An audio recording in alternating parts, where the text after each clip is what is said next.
Sizing Up an Exoplanet, presented by Science at NASA. Barely 30 years ago, the only planets astronomers had found were located right here in our own solar system.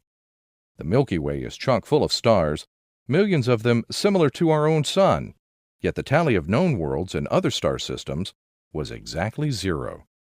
What a difference a few decades can make. As 2014 unfolds, astronomers have not only found more than 1,000 exoplanets circling distant suns, but they're also beginning to make precise measurements of them. The old void of ignorance about exoplanets is now being filled with data precise to the second decimal place. A team led by Sarah Ballard, a NASA Carl Sagan Fellow at the University of Washington in Seattle, recently measured the diameter of a super-Earth to within an accuracy of 148 miles total, or about 1%. Remarkable accuracy for an exoplanet located about 300 light-years from Earth.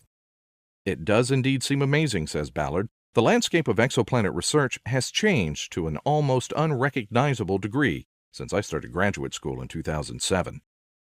To size up the planet, named Kepler 93b, Ballard used data from NASA's Kepler and Spitzer space telescopes. First, Kepler discovered the planet. As seen from Earth, Kepler 93b passes directly in front of its parent star, causing the starlight to dim during transit.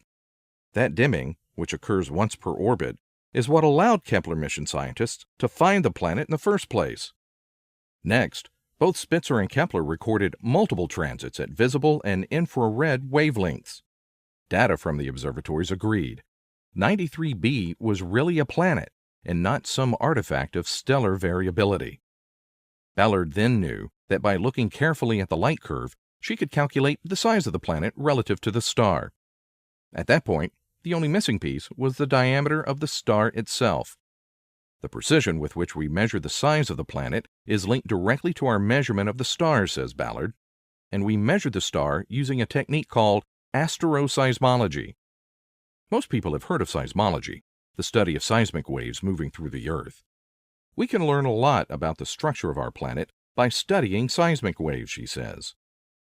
Astroseismology is the same thing except for stars. The outer layers of stars boil like water on top of a hot stove.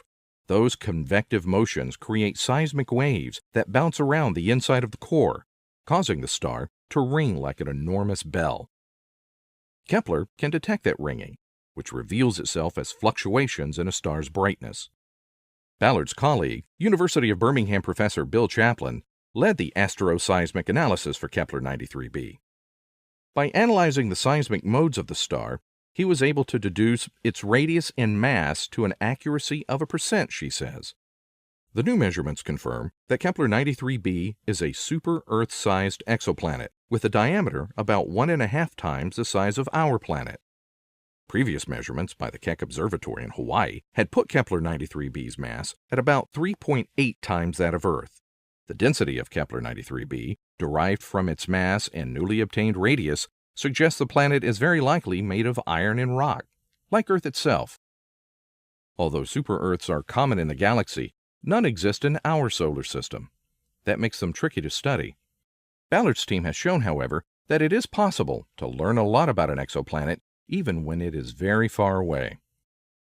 For more news about the precise nature of planets, exo and otherwise, stay tuned to science.nasa.gov.